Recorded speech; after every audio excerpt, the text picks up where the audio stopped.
Hey everyone, and welcome back to Moonlight Theater. Tonight we're taking a look at the found footage horror cult classic film, The Last Broadcast.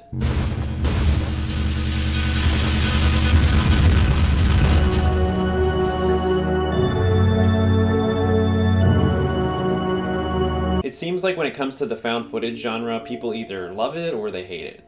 It's actually one of my personal favorite genres of film, and I believe that it has some of the most visceral and intense horror experiences around, such as the Blair Witch Project and Cannibal Holocaust. The 1990s were a really uncertain time for horror films. As we saw in our Friday the 13th marathon, by the 90s, the slasher genre was really running out of ideas and losing a lot of steam. It was being parodied by a lot of films. There are certain rules that one must abide by in order to successfully survive a horror movie. For instance, number 1, you can never have sex. Big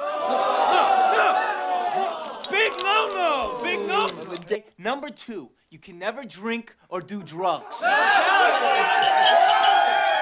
And number 3, never, ever, ever, under any circumstances say, I'll be right back. Because you won't be back. I'm getting another beer. You want one? Yeah, sure. I'll be right back!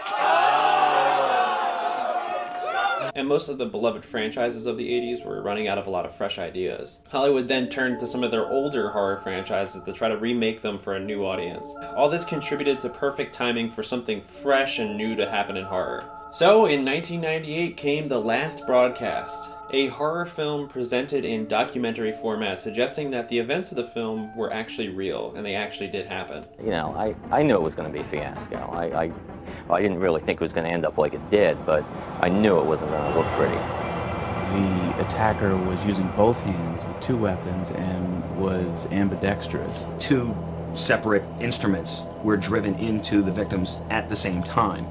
I think to anybody, if you found 47 pieces of a human being or human beings, it would be very disturbing. The film details the events of a public access TV show, Fact or Fiction, on their search in the Pine Barrens of southern New Jersey to find the legendary Jersey Devil. That's right, Stephen. We're here in the Pine Barrens, southern New Jersey, live and direct, coming right at you in your living room. First ever web, simulcast, cablecast, and everybody is on the edge of their seat, and I know you are, because I am, and I'm sure Steven is too. Having grown up very close to the New Jersey Pine Barrens, I can confirm that they are very vast and very mysterious. And it's just really cool to see a horror film based on an area where you grew up. The tapes show a group of men going through a wide range of emotions, seemingly enjoying their jaunt into the Pine Barrens. They all end up being murdered except for one member of the group. And as a result, the one surviving member ends up being convicted of the murders. Even as Jim was arrested, the evidence continued to mount against him. Throughout the rest of the film, we examine their footage to put together pieces of what really happened. We begin to uncover evidence that he may actually not be the killer. There were no knife fragments or any evidence of the actual weapon used other than the cuts themselves. The whole thing reeks of a setup. More went down than we know. I am now also of the belief that the killer was somehow something more horrendous than possible to imagine. The film being presented in documentary format is extremely effective. It slowly unwinds the mystery, giving you pieces to the puzzle to put together and try to figure out the result. They present all the details in a very informal and cold manner, creating a very unsettling mood for the film. The alibi holds up. We have to attempt to answer the question raised. Who killed these people? This film was also dubbed the first desktop feature, as it was the first film to be shot, edited, and distributed all digitally. And it was also the first film to ever be broadcasted to theaters via satellite. That's pretty awesome.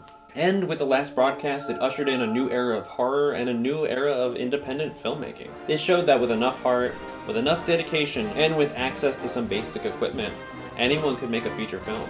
The following year, the Blair Witch Project was released, and it used the same idea of marketing the film as reality, which was super effective for that film. It made tons and tons of money. And it's also one of my personal favorites. The Last Broadcast is often overlooked when talking about found footage film, but it helped to evolve the horror genre, independent filmmaking, and has some pretty unique accomplishments in all of cinema history. So if you're gonna check this one out, I recommend watching it late at night, turn off the lights, turn off your phone, and let yourself be taken back to this era and let yourself be taken through the experience of the last broadcast. Until next time.